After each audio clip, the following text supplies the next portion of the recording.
pueblo unido jamás será vencido. El pueblo unido jamás será vencido. We're here today, Seattle CISPES, the Committee in Solidarity with the People of El Salvador, to stand in solidarity as partners with workers in Seattle, families in Seattle and the Pacific Northwest, people in labor and trade justice organizations who care about the global 99%. We're here today to talk about a public-private partnership law that is threatening working and poor majority in El Salvador and around the world. We don't want to allow this law to be passed in El Salvador because it will privatize jobs and bust unions, and people won't be able to afford health care, water, electricity, and basic necessary services. We have a special guest today, Alex Gomez Rodriguez. He is the treasurer of the Federation of Public Service Workers in El Salvador, and he is traveling across the U.S. West Coast. And we would like to hear from him about why the United States should care about this example of the corporate interests trumping the people's interests. Welcome, Alex Gomez. Gracias. Gracias a todos los trabajadores de Seattle, a los que están en solidaridad con el pueblo salvadoreño. Thank you to everyone for being here. Thank you to the workers of Seattle for standing in solidarity with the people of El Salvador. Esta ley de la que estamos hablando no protege los derechos de los trabajadores, no protege los derechos de la población, dejándolos en manos de empresas privadas transnacionales que solo buscan la rentabilidad económica. So this law that's been proposed in El Salvador does not benefit workers, does not benefit the people of El Salvador. It's all about putting more power in the hands of transnational corporations. A las transnacionales no les interesan los derechos de los trabajadores, no les interesan los derechos de la población, destruyen el medio ambiente donde llegan, les interesa únicamente que su dinero produzca más dinero. When transnational corporations come, they're not interested in workers' rights, they're not interested in human rights. All that they're interested in is their bottom line, their profit. They don't care about destroying the environment or anything else in the way of their profits. Esta ley está siendo empujada desde los Estados Unidos para El Salvador, porque el gobierno le interesa entregar o recibir de los salvadoreños los recursos naturales, le interesa recibir las empresas que están prestando servicios básicos aún en manos del Estado, y sabe que ahí en esas empresas hay negocio, hay rentabilidad económica, y por eso le interesa que aprueben una ley de este tipo. This law, this public-private partnership law, is being pushed by the United States government because it sees that in El Salvador there are natural resources that corporations could make a profit off of, and that there are state services right now that are provided to people that could be a lucrative private business, and they want those privatized. Una ley de asocio público-privado dejará sin empleo a miles de salvadoreños, a hombres y mujeres, no permitirá un desarrollo personal de las familias, sus hijos quedan en riesgo porque no hay ingresos para sufragar las necesidades básicas, y peor también, el Estado mismo no tendrá los ingresos necesarios para mantener programas sociales que llevan beneficio a la población. This public-private partnership proposed law would leave thousands of Salvadorans unemployed, which then in turn leaves their families at risk, their children at risk of not having access to basic needs. It also would...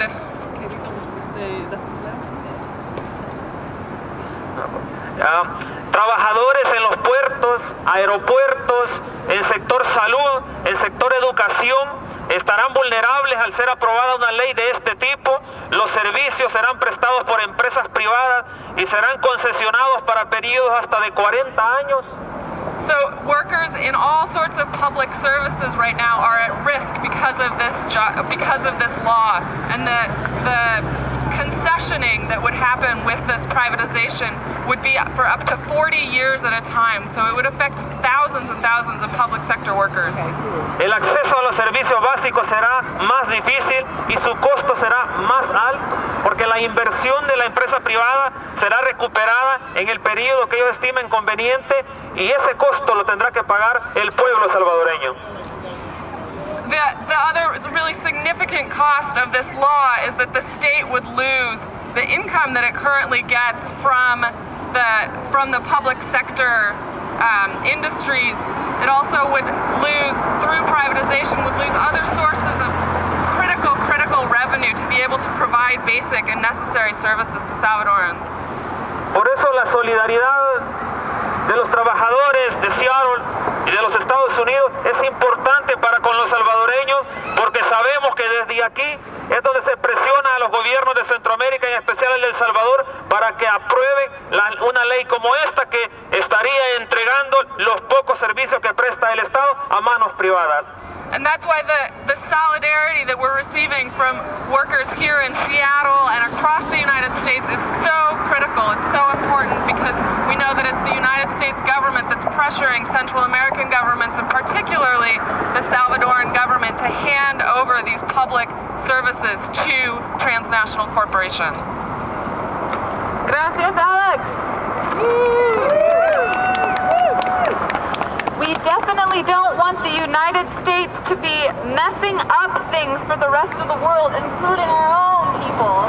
So we are asking the U.S. ambassador and delivering a petition to the State Department saying, please stop pressuring El Salvador, stop forcing El Salvador to open itself up to exploitation. We're asking them to stop holding aid ransom for the PPP's passage. So now we get to hear from Kristen Bapus of the Washington Fair Trade Coalition about how this is a global trend. It's not just about El Salvador.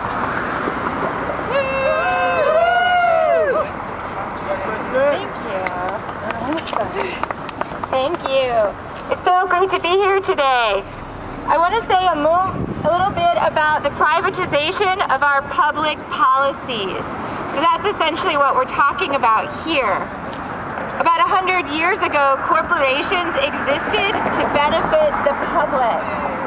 They were created to build roads, build bridges that would benefit all of us.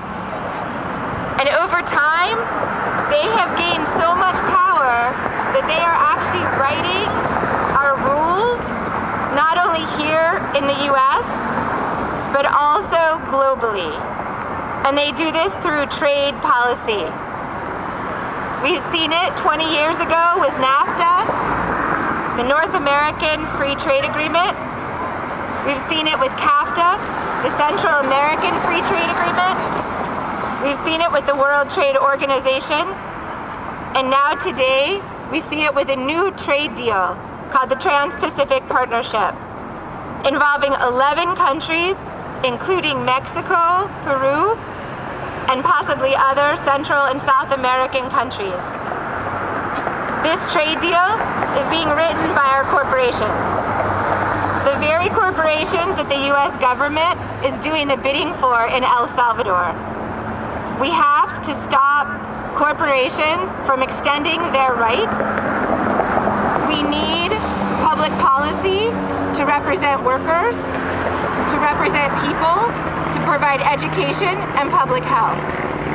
So we are so thankful to have Alex here today and to spread global solidarity amongst the people, amongst the workers that are fighting for their voice, and to control the corporations that have privatized our policy, have privatized our healthcare, and have privatized our democratic systems.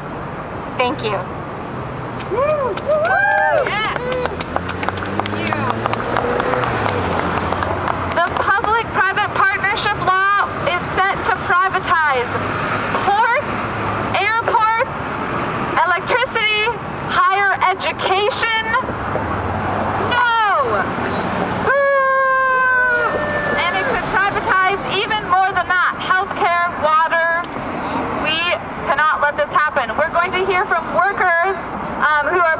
unions who are standing in solidarity with El Salvador at the same time as struggling here in the Pacific Northwest for workers' rights. Here we have Stan Socher of SPIA, the engineers union.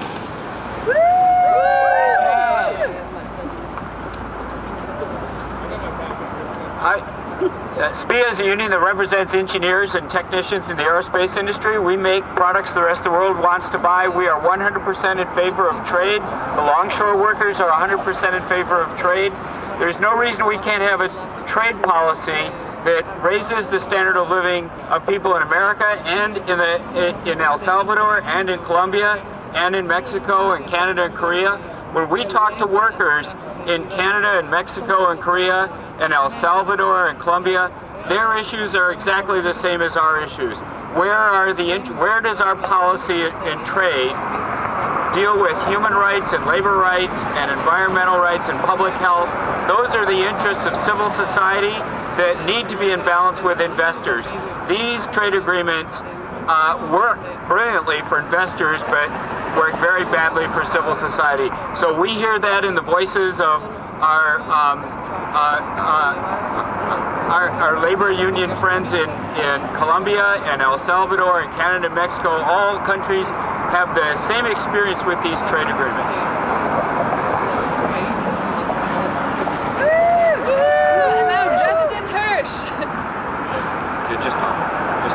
Hi, my name is Justin Hirsch. I'm a member of the International Longshore and Warehouse Union, Local 19. I'm also on the executive board of Local 19. ILW represents over 3,000 workers here at the Port of Seattle. These are good family wage jobs, and we know they're good family wage jobs because we've got a good, strong union that fights for them. Salvadoran workers have the right to keep their unions and form their own unions, regardless of a public-private partnership law that is pushing them, being pushed by the U.S. State Department as a condition of aid that would take away the collective bargaining rights of these workers.